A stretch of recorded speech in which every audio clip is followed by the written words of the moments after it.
a ver este pequeño repaso en términos de los contenidos y los conceptos que nosotros ya hemos estado aplicando en la asignatura de diseño web para dispositivos. ¿Ok? Bueno, nosotros dijimos de que una de las principales características o la principal característica de nuestro sitio o de nuestro documento HTML para que fuese responsivo era que justamente tenía que estar construido en base a lo que nosotros conocemos una grilla flexible, ¿ok? Es decir, que es lo que nosotros estamos viendo aquí en la proyección, la capacidad de los elementos de poder estirarse o encogerse, ojo, sin deformarse, que es la gracia principal, sobre todo en el tema de las imágenes, ¿ok? Entonces, nosotros vemos aquí cómo esto tiene justamente la capacidad de poder tener esa configuración gracias a que simplemente, si nosotros vamos a revisar nuestro documento CSS, ¿ya? Nosotros hemos definido, por ejemplo, el contenedor con un ancho en porcentaje, que tenemos claramente ahí, y luego hemos definido un montón de otros elementos, también justamente con la técnica del porcentaje. Ahora bien, la forma en que nosotros hemos construido nuestro documento HTML tiene que ver con una básica forma que conlleva el pensar desde afuera hacia adentro. Vamos a revisar un poquito ayudándonos con el inspector de elementos. Vamos a revisar un poquito cómo están construidas, ¿verdad?, las distintas secciones. Cuando nosotros hablamos de secciones, hablamos, por ejemplo, de nuestro header, de nuestro slide y de las distintas secciones que pueden darse más abajo con los distintos contenidos, que después vamos a ir ordenando para ver cómo podemos ir resolviendo ciertas cosas. Entonces, tenemos aquí una sección que se llama header, ¿ok? Que al momento de abrir esa sección, nosotros podemos encontrar una sección que se llama, perdón, podemos encontrar un elemento que se llama container, que está inmediatamente dentro. Fíjense que entonces tenemos el header y tenemos el container. El container, si ustedes se dan cuenta, tiene estos bordes de color medio anaranjado, porque el container nosotros lo habíamos definido en el CSS con un 80% de ancho. ¿Ok? Vamos a buscarlo acá. Aquí lo tenemos. Tenemos el container con un 80% de ancho y márgenes 0 y automático para que entonces este elemento quede centrado siempre dentro del espacio sin importar efectivamente cuál sea su ancho. El elemento container va a estar presente en todas y cada una de las secciones que nosotros vayamos construyendo a continuación. Es decir, vuelvo a repetir, siempre el modo de construcción es de afuera hacia adentro, con las distintas etiquetas según la semántica lo diga. Por ejemplo, acá obviamente tenemos nuestra etiqueta header, luego el container y luego tenemos una etiqueta sección para el slide. ¿Ok? Que tiene también a su vez una etiqueta container que es dentro de, como su nombre lo dice, o como su nombre de clase lo dice, donde va el contenido. ¿Ya? Es entonces una caja contenedora justamente del contenido. ¿Ok? Muy bien. Entonces, al estar construidos estos elementos en base a porcentaje, automáticamente nosotros vemos que se van adaptando. Otro de los principios básicos del diseño responsivo, el desarrollo responsivo, tiene que ver con los altos de los elementos.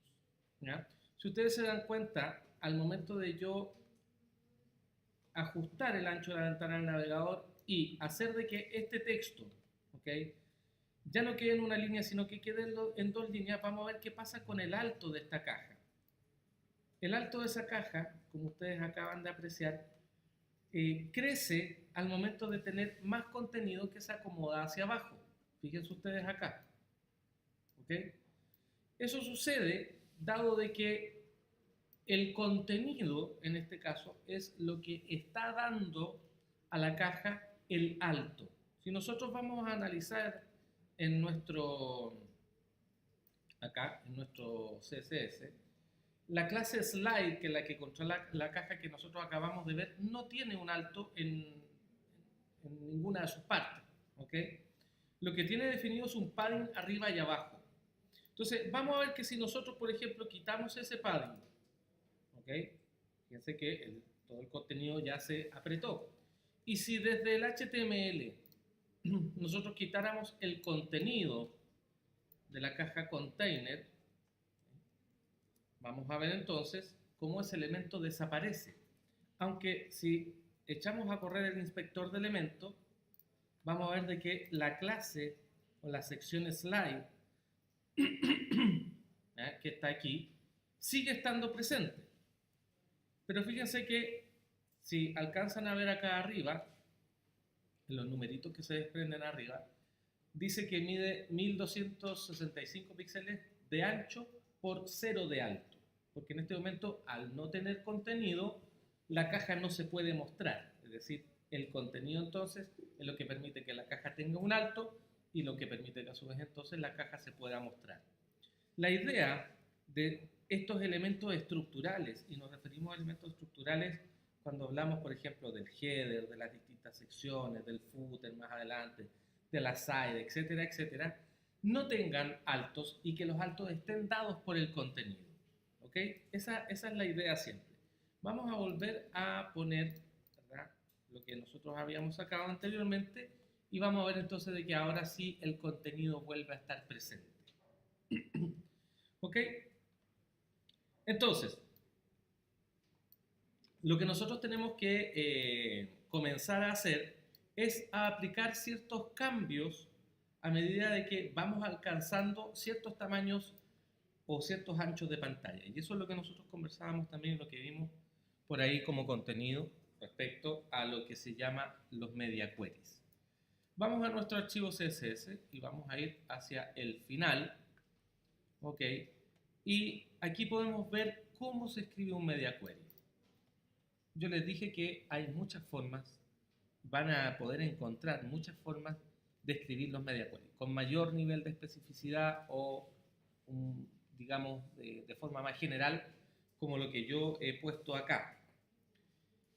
La forma de escribir un media query, ¿verdad?, es haciendo la declaración @media, luego el tipo de medio, que en este caso es pantalla, un operador lógico que es el AND, y un max wide que dice en este momento 768 píxeles. Luego hay una llave que abre el media query y hay una llave que cierra el media query.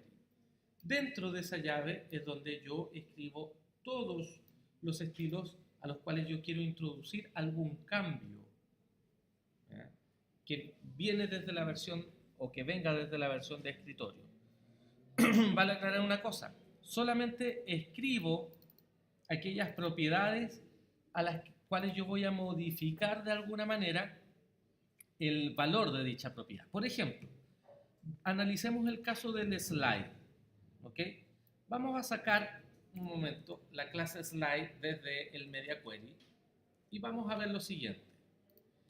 Cuando yo voy ajustando el ancho de la ventana del navegador, fíjense que llega cierto momento en que voy a perder la posición del hombre que estaba pescando, dado de que, por las propiedades que yo le di, dije que esta imagen permaneciera, primero que todo, siempre de fondo y que permaneciera también siempre centrada. Lo que hasta cierto tamaño me funciona bastante bien, ¿ok? Hasta ahí por lo menos tengo todavía la imagen con el hombre que me ayuda a darle un contexto. Si yo pierdo la imagen del hombre, esto pasa a ser simplemente casi como una textura de la imagen, ¿ya? El contenido de la misma se pierde. Entonces, vamos a analizar la clase slide fuera del media query, es decir, en la versión de escritorio. Dice que la propiedad background tiene una URL que me está llamando en este caso una imagen que se llama de tal manera. Y luego tengo las propiedades center. Ojo, background funciona con el valor escrito de esta manera siempre que se ocupe solo. Si yo ocupo background image, esto ¿verdad? Va a ser de que la imagen de fondo no se muestre. O sea, yo tengo que ocupar solamente eso para poder escribir su valor entonces de esta manera. ¿Ok? Porque este es un método abreviado para escribir el CSS. Hay muchos CSS que ocupan o que pueden ocupar métodos abreviados para escribir sus valores. Ok, continuemos. Entonces, esta es la propiedad que hace que la imagen esté centrada tanto en la vertical como en la horizontal constantemente. Y entonces se produce, ¿verdad?, ese efecto. Luego, si yo quiero modificar, ¿ya? Si yo quiero modificar la manera en la que, vamos a hacer esto, ahí sí. Si yo quiero modificar la manera en la que se despliega la imagen, voy a reemplazar en este caso el center center por simplemente el no repeat. ¿Ok? Las demás propiedades se mantienen por herencia, es decir, el background size cover se mantiene por herencia, el padding se mantiene por herencia y el text align también se mantiene por herencia. ¿Ok? Entonces, simplemente escribo yo la propiedad cuyo valor voy a modificar. Voy a revisar acá y voy a ver entonces cómo en el ancho de, vamos a revisar el media query, 768 píxeles y de ahí hacia abajo, la posición de la imagen, fíjense, se corrige automáticamente. Entonces me ayuda a mantener entonces la posición de la imagen según sea lo que yo quiero lograr, según sea el efecto que yo quiero lograr. Todo lo demás, el que este texto se acomode, que queden más líneas, que el texto de abajo también, tiene que ver netamente con la capacidad de diagramación líquida del texto, cosa que trae de manera predeterminada HTML, tiene nada que ver con lo que estamos haciendo, uno coloca un texto simplemente y el texto se va a comportar así siempre, a menos que se diga lo contrario.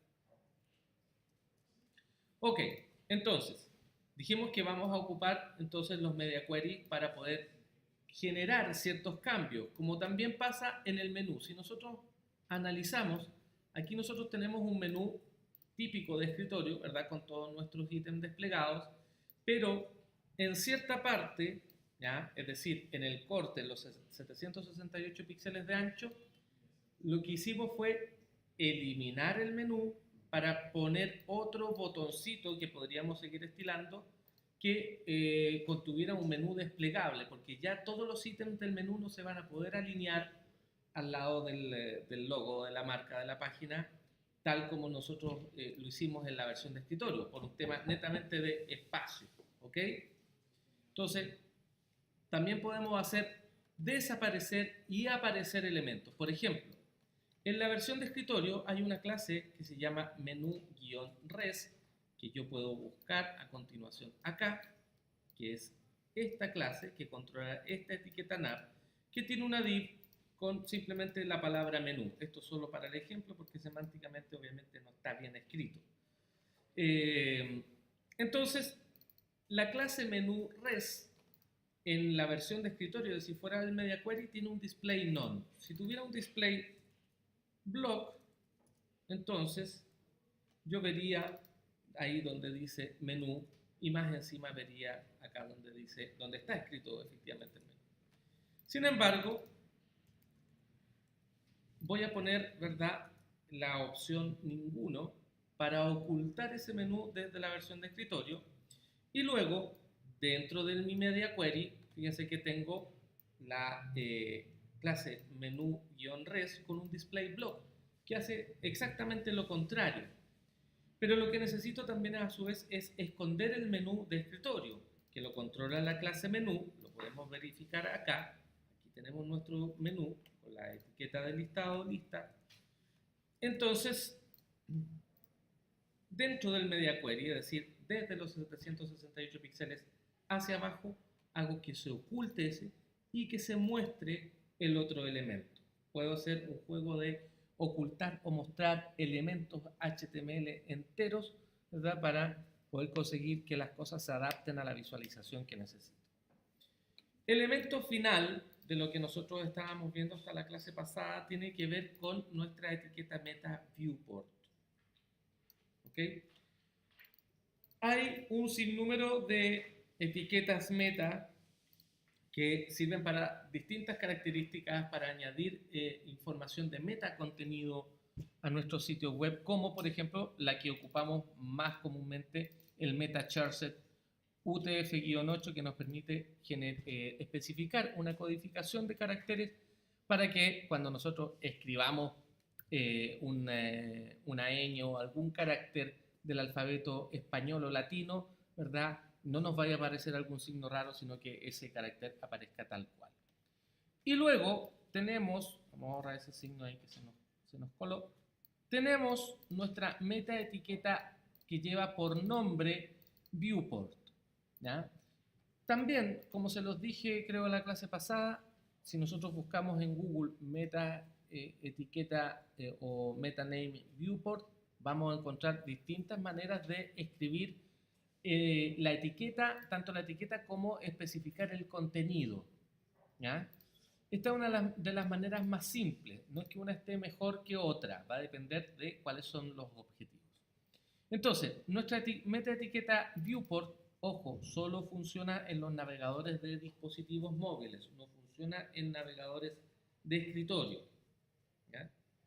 Nuestra etiqueta Viewport tiene como valor del content, ¿ya?, una especificación que hace lo siguiente. Dice que el ancho del dispositivo, ¿ya?, el ancho va a ser igual al ancho del dispositivo. Wide igual al device wide.